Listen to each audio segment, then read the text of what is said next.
So is Celebrate Recovery for me? Is there hope for me in my life?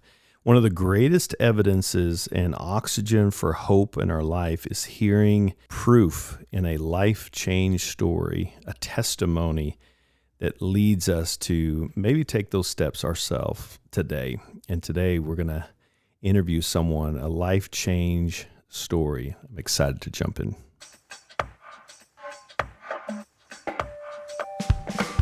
Well, welcome to the Celebrate Recovery official podcast. We're so glad that you are here. Celebrate Recovery is a ministry based on the Beatitudes of Jesus Christ, where he helps us to face our hurts, habits, and hangups. We acknowledge that your struggle is real, that you matter to God, and guess what? He has the power to help all of us recover, no matter what you're facing in your life. I'm a grateful believer in Jesus Christ. I struggle with drugs and alcohol and perfectionism. My name is Rodney. I'm the Global Field Director with Celebrate Recovery, and thanks so much for jumping in again with us today. What an amazing adventure this has already been. We're getting some great feedback from you listening in on our podcast, and hopefully you're sharing this and giving us a high rating so that we can get the word out even more. But thanks again for joining us. I'm excited about today's conversation because we're going to hear a life change story. Sometimes we can talk about the what's and how's and all that in recovery, and it's good to just stop and talk about the proof in the life change story. So I have a friend here that's agreed to jump on and share part of her story. So Jill, why don't you introduce yourself? Hey family, I am a grateful believer in Jesus Christ. I struggled for a long time with sexual addiction, but now have recovery over that, 5 years of sobriety. Currently struggling with codependency and low self-worth. Again, my name is Jill. Hey Jill, glad you're here. Thanks for jumping on. And I love testimonies. We talk about that a lot around here. Life change stories are really what kind of give us oxygen, especially for someone that might be listening that's in a tough spot. And maybe there's parts of, even if we can't relate specifically to life change stories, just knowing the common denominators hurt and ways that we cope with our hurt apart from Christ. And so, Jill, just want to jump in, and I really just kind of want to paint a picture of where were you before coming to Celebrate Recovery? Yeah, for me, I did not grow up in a family that modeled relationships well. And it was either we were running away from each other or running together with physical affection. And so I really didn't know how to have a healthy relationship, especially love relationship. And so when I came to Celebrate Recovery, I was actually in the middle of ending my third marriage. I came here overlapping in another relationship with, chasing a guy to Celebrate Recovery. This is where he was every Friday night. And so I came here to support him and then to leapfrog into spending the weekend with him. And so my dysfunction kind of just brought me through the doors of Celebrate Recovery in a kind of an indirect way. Yeah, I love that even though my intentions were not pure coming in, God still used it. He didn't waste that. Yeah.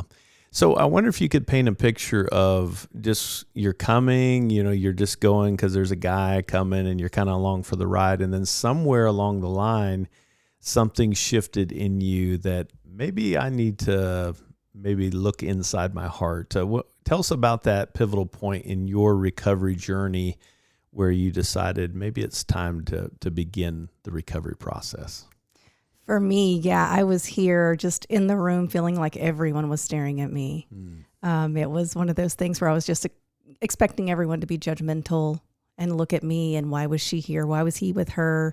All of that introspective, like I couldn't see outside of my own pain, really. Yeah. But one night, a couple of weeks after I was here, I heard a life change story from the stage, and it was someone who was sharing their story about childhood sexual trauma. And in the story, it went on to indicate, I learned that I had issues with codependency. And so that piqued my curiosity.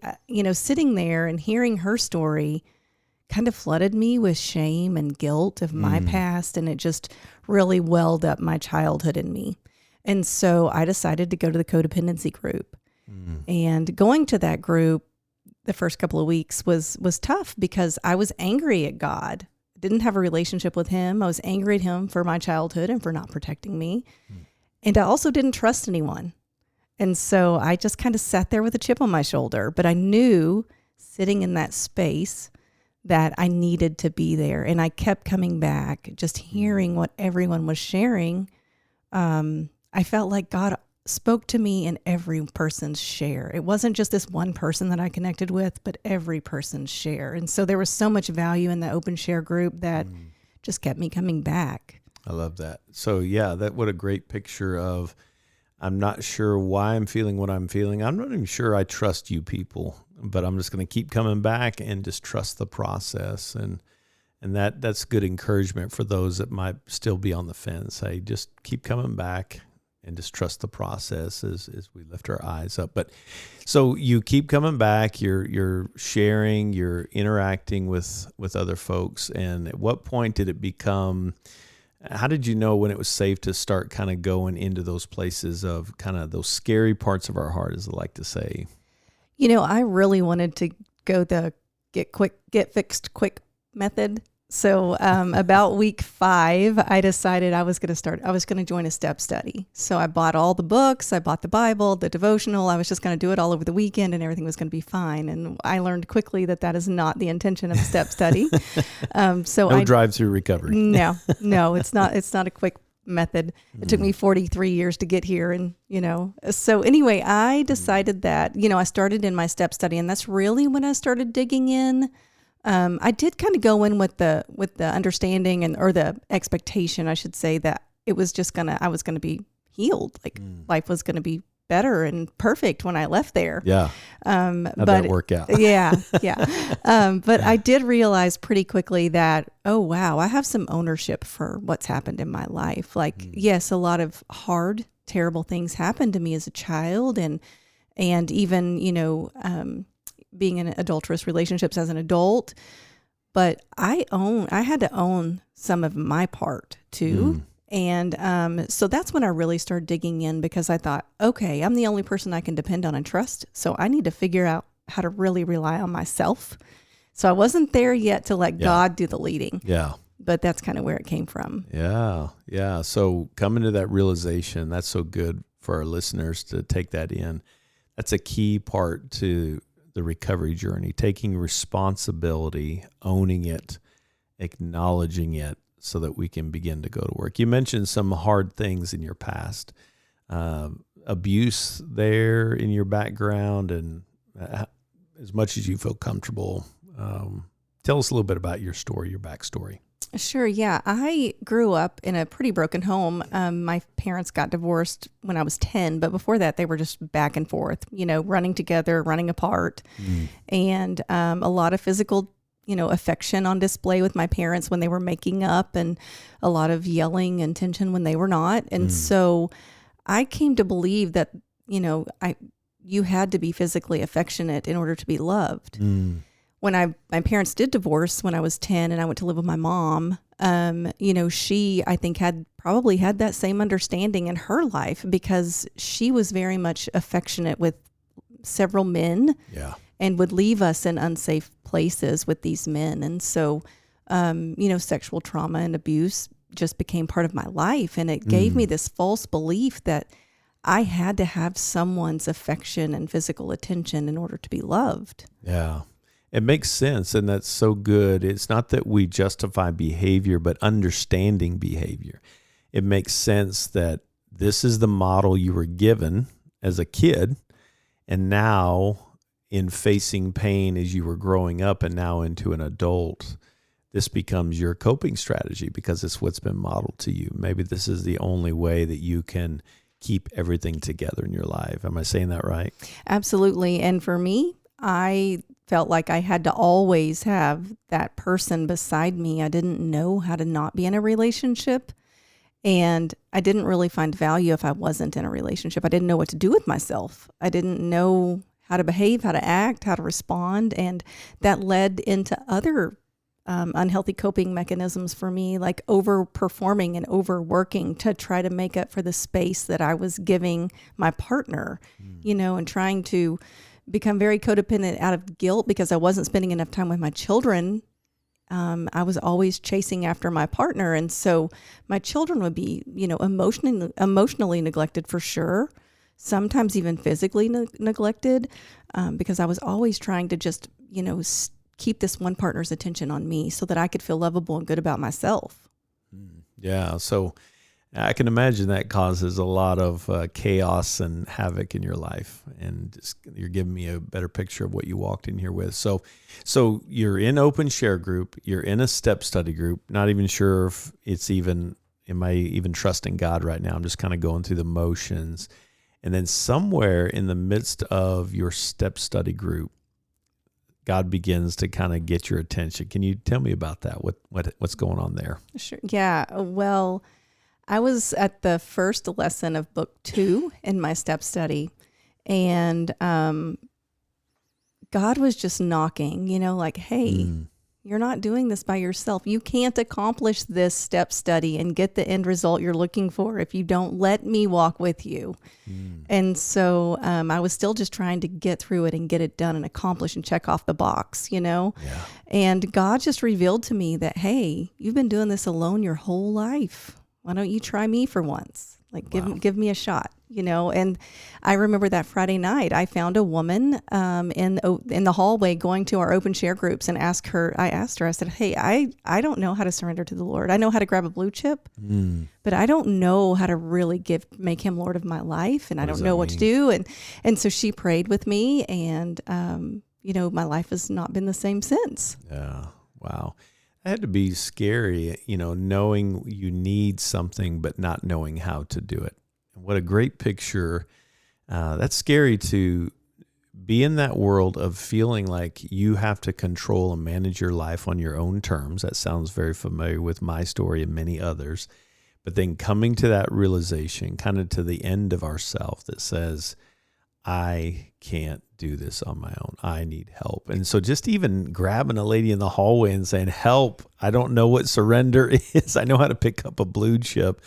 How do I do this? What a great picture of allowing other people into your life. And so she kind of begins that journey, kind of coming alongside you. It's just a great reminder of people come alongside us, these healthy women in your life.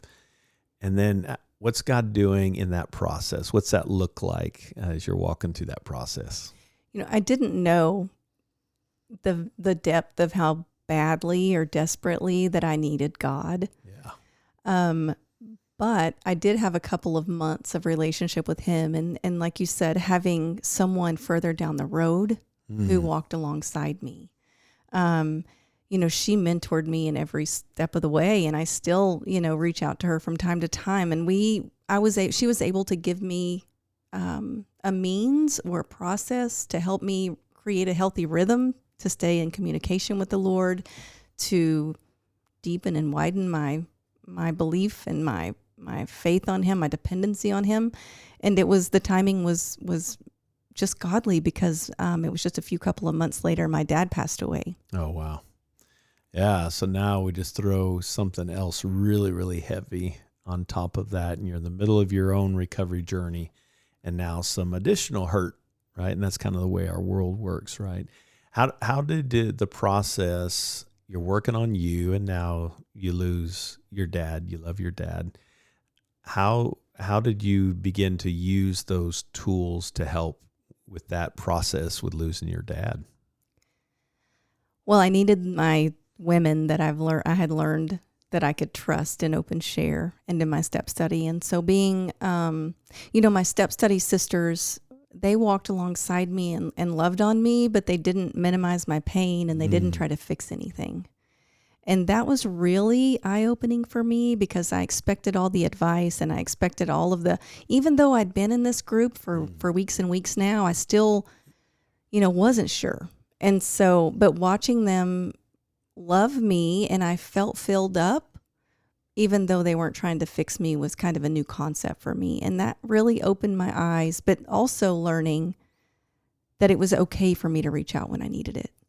That was pretty special, and it was welcomed. And so I'm grateful for the women who walked alongside me. Yeah, we need those people around us, don't we? Yeah. We're talking to Jill, and she's given us a little bit of her life change story. We're going to take a quick break here, and when we come back, we'll hear a little bit more of the process, and then maybe talk about what this has looked like having walked through the recovery journey. So we'll be right back, and we'll continue the conversation with Jill.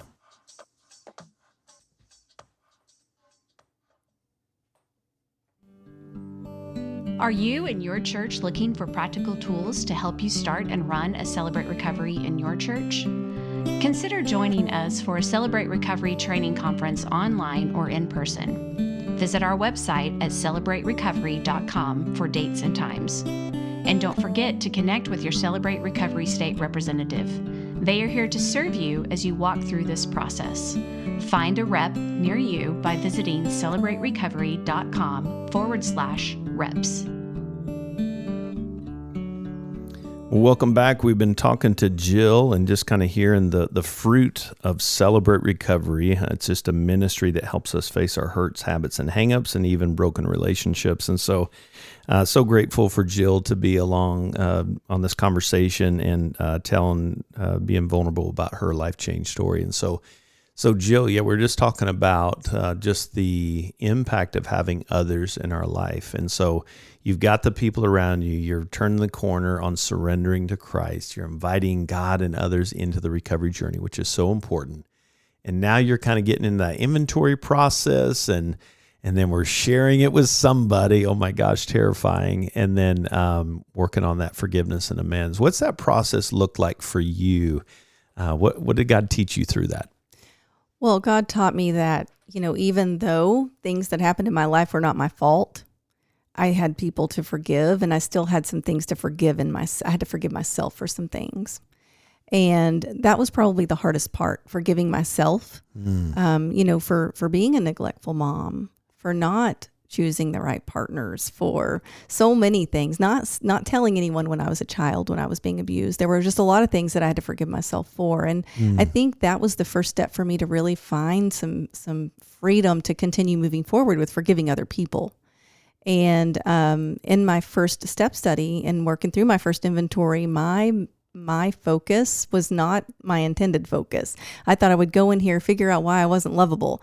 And that was my expectation of my step study. But God had different plans, and my inventory was really about my mother, how to forgive my mom, all the things that I'd gone through, all the resentments and bitterness and sadness, and just all the feelings that events that she either didn't protect me from, or she put me in situations. Just being able to walk through that process and forgive her, and it wasn't easy. Yeah. It really wasn't easy walking to my mom and saying, hey, let's have coffee, because she and I we don't see each other often. Even now, we live close, within 30 miles of each other, but we don't have a real close relationship anymore. And so, not that we ever did, but so just reaching out to her and asking her, hey, can I sit down and talk to you about some things that happened when I was a child? And so we sat for several hours, and I just told her, I said, Mom, I forgive you. And she was angry. She didn't accept that. She didn't say she was sorry. Yeah. And that was hard. Yeah. But, I, again, had these people walking alongside me that said, you know what, it's okay. Yeah. Because you're saying that you're forgiving her for your healing and for your recovery, not for hers. And so that was pretty powerful for me to have someone say that to me, because in the moment I felt like this isn't going to work. This recovery, this inventory, this whole, it's not going to work. Yeah. Wow, that takes a lot of courage to do that, but what a big step for you. So forgiveness was a pretty big key to your recovery. Yeah, and the really beautiful thing is that God showed up in that, because several weeks later I was worshiping from the front row at Celebrate Recovery, and on a Friday night, and my mom walked down the aisle and stood right next to me. Wow. And that after service, she hugged me and she said, I'm really sorry for all the things that you shared with me. I really am sorry. And so, there was just a lot of healing in that. Wow. And you didn't know she was coming. Didn't know she was coming, and I had not invited her. I didn't even know that she knew where I would be. You know, we aren't close. We don't talk. And so it was just a God moment. Big God moment. Yeah. So lots of healing there. We're still in process, but where are you now? How is God using, as we say often in Celebrate Recovery, God never wastes a hurt, and you have a lot of hurt in your past. How is God using your past hurts, not wasting the hurts in Jill's life? You know, I came here chasing a man, and we ended up getting married a few years later after a lot of recovery, a lot of counseling. But, you know, we don't have it all figured out. Yeah. We're still working it together, and we're still working our own individual recoveries. But how God is using it the most impactfully, I think, is I have a lot of baggage and a lot of hurt and a lot of healing that I get to share and walk along other side people with. You know, I can connect and empathize with people who are going through hard stuff. And I think God has just given me a heart to walk alongside and to just support and love people well without trying to fix them. Yeah. And to just stay on this journey. Yeah. You know, I have to be in step study. I have to attend open share. I need the accountability. Yeah. And how's God using you in service, that principle 8, you know, through our words and our actions, right? Sharing that hope. But how's God using you in that way? You know, principle 8 is what this is all about. Once we get to principle 8, you know, we are firm believers in this process. And so for me, I've been sharing my testimony, life change story. I've been sharing that throughout our community. And I've had so many connections with that. And I know that every time I share it, I just feel lighter, and I feel there's just more healing, you know. Also, I serve throughout our ministry in a lot of different roles. I lead open share groups. I serve the meal. I spend my time, you know, loving on other people and being a good listener, and just trying to hone my skills into also, you know, my recovery journey for codependency, I think, is going to be never ending. But it helps to grow me by sharing and spending time with other women who are struggling, you know. Nobody can understand and give more hope as a human than someone that has walked in your shoes. And you get to look other women in the eye and say, I've been there. I may not be able to relate exactly with what you're going through, but I've been there. What a gift to be able to do that. I'm glad that you are not wasting that hurt. God's not wasting that hurt. Jill, what would you say to someone, maybe they're listening, maybe somebody shared this podcast and say, hey, you should check this out. What would you say to that person that may be in that place of just doubt and hurt and wondering, can God do anything? Am I in a hopeless place? Is there hope for me? What would you say to that person? I think, you know, the hope that I hold on to, because I'm not fully recovered. There are a lot of broken people and things that are going to happen in my life that, you know, I'm not fully recovered. But the hope that I hold on to is that Jesus sees me from the other side of the cross. Yeah. He died for me, and he sees me for good, and he's always going to be here alongside me. And I know that he has a plan to repurpose my past and to use it for his glory. And so I just keep holding on to the fact that, you know, I'm not alone in this, and whatever is going to happen in my life, it's not going to be perfect. Yeah. I'm not going to walk it out perfectly every time. Yeah. I'm going to accidentally drop people, and they're going to drop me, and we're going to get our hearts broken from time to time.